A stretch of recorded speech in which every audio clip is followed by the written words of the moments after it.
Olá, paz e bem. Que bom poder te receber aqui no meu quarto, na minha intimidade.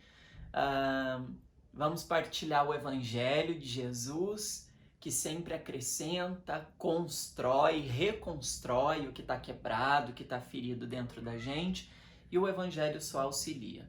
O Senhor esteja convosco, Ele está no meio de nós. Proclamação do Evangelho de Jesus Cristo segundo Mateus. Glória a vós, Senhor. Naquele tempo, alguns fariseus e mestres da lei, vindos de Jerusalém, aproximaram-se de Jesus e perguntaram: Por que os teus discípulos não observam a tradição dos antigos? Pois não lavam as mãos quando comem o pão. Jesus chamou a multidão para perto de si e disse: Escutai e compreendei. Não é o que entra pela boca que torna o homem impuro, mas o que sai da boca. Isso é o que torna o homem impuro. Então os discípulos se aproximaram e disseram a Jesus: Sabes que os fariseus ficaram escandalizados ao ouvir as tuas palavras? Jesus respondeu: Toda planta que não foi plantada pelo meu Pai Celeste, será arrancada. Deixai-os, são cegos guiando cegos. Ora, se um cego guia outro cego, os dois cairão no buraco. Palavra da salvação. Glória a vós, Senhor. Quando eu comecei a ler esse evangelho que eu estou partilhando com vocês hoje, imediatamente eu gosto de fazer uma viagem no tempo, sabe? Pensar um pouquinho sobre a pessoa de Jesus, sobre os atos e os gestos do Senhor. Então, esse evangelho fica nítido e claro como Jesus questiona a hipocrisia das autoridades religiosas. Então, lá no primeiro versículo de Mateus, do capítulo 15, os fariseus e mestres da lei que viviam em Jerusalém, eles questionam Jesus sobre o modo como os discípulos dele viviam. Mas eles vão comer sem lavar as mãos? Então Jesus, muito sábio, mestre da sabedoria, ele diz: olha, o que torna o homem impuro não é o que entra nele, é o que sai. Ou seja, a maldade, ela não está fora do homem, ela está dentro de nós. A maldade, ela não está num alimento, a maldade, ela está na alma, no íntimo do ser humano. Então não há comida, não há nada que eu faça, que eu coma, que eu toque, que me torne impuro. O que me torna impuro são os meus pensamentos, são as minhas atitudes, é o meu olhar. Muitas vezes o que torna impuro não é o que eu toco, mas eu tocando em alguém posso torná-lo impuro. Se o meu toque é maldoso, é invejoso, é cruel. Então Jesus, ele leva esse diálogo, essa discussão para o âmago, para a essência de toda essa questão. Jesus, ele está preocupado não com as regras que os discípulos viviam de lavar as mãos ou outras coisas. Jesus estava preocupado com o interior de seus discípulos. Ele retira essa preocupação desmedida dos ritos e traz para a alma, para a prática. E é muito importante a gente também trazer esse questionamento de Jesus para a nossa vida. Senão nós vamos nos tornar ou permanecermos pessoas constantemente preocupadas com o que é externo e não com o que está dentro. Eu digo que muitas vezes tem pessoas que passam a vida inteira tentando modificar as outras. Tem pessoas que querem mudar os filhos, tem pessoas que querem mudar o marido, tem pessoas que querem mudar a esposa, tem pessoas que querem mudar o patrão, tem pessoas que querem mudar o padre, tem pessoas que querem mudar todo mundo. Mas geralmente essas que gastam muito tempo querendo mudar a outra são as que mais necessitam de ajuda. Então nós temos que ter esse discernimento e essa coragem em observar que nós somos os responsáveis por todas essas questões, que o que torna mal ou ruim ou impuro não é um pão, não é um copo, não é uma foto, mas o que torna impuro é a minha fofoca, é a minha inveja, é o meu preconceito.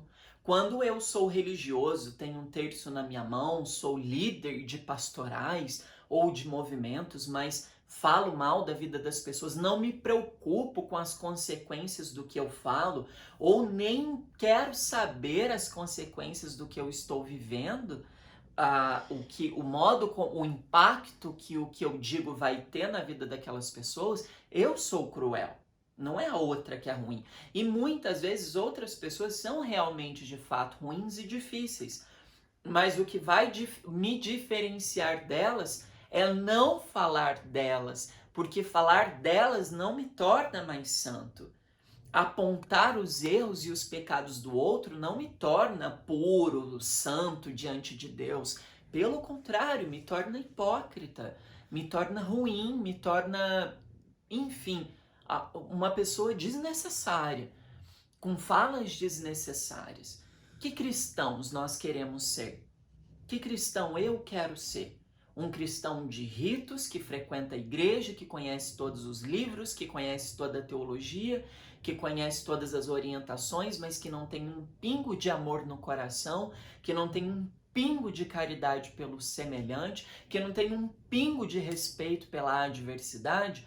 Ou eu quero ser um cristão que busca seguir a mentalidade de Jesus, que era inclusiva, que era acolhedor, que era paciente, que era misericordioso, que era bondoso? Que tipo de cristão eu quero ser? O cristão invernizado, com uma roupa de Jesus, uma camiseta de Jesus, um terço pendurado aqui no meu pulso, um terço no meu pescoço, um monte de imagem de santos do meu lado. Aqui eu tenho Maria Madalena.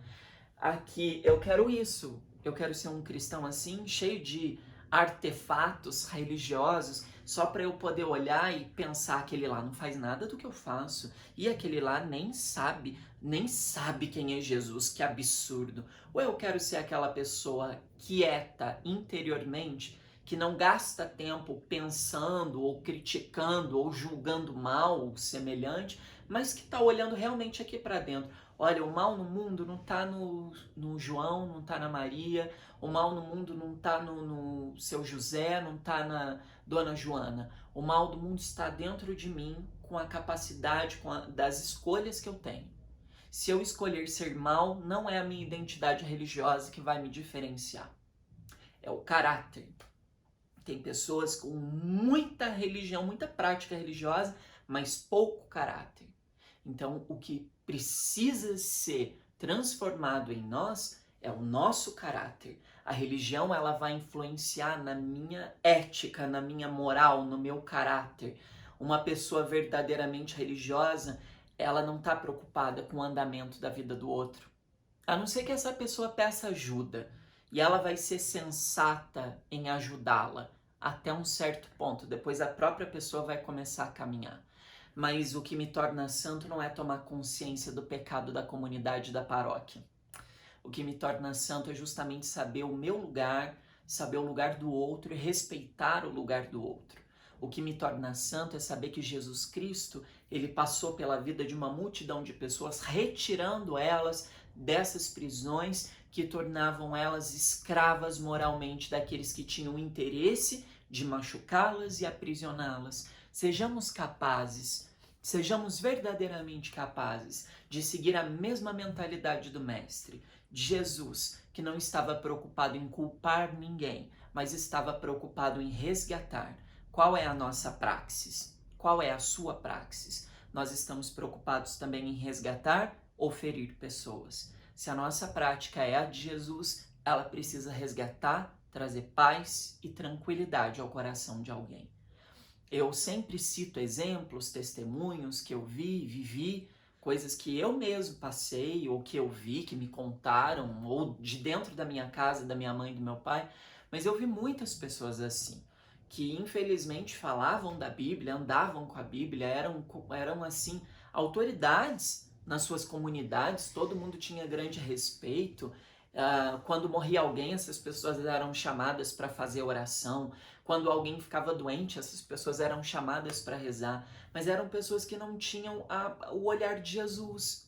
Elas tinham todas as regrinhas, todos os ritos, mas elas não tinham o olhar de Jesus. E aí eu me questiono, o que é necessário para a nossa construção interior?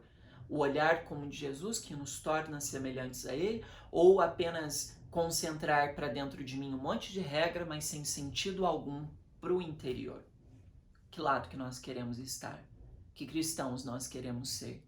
Que tipo de seguidores de Jesus sou eu e é você? Vamos nos questionar.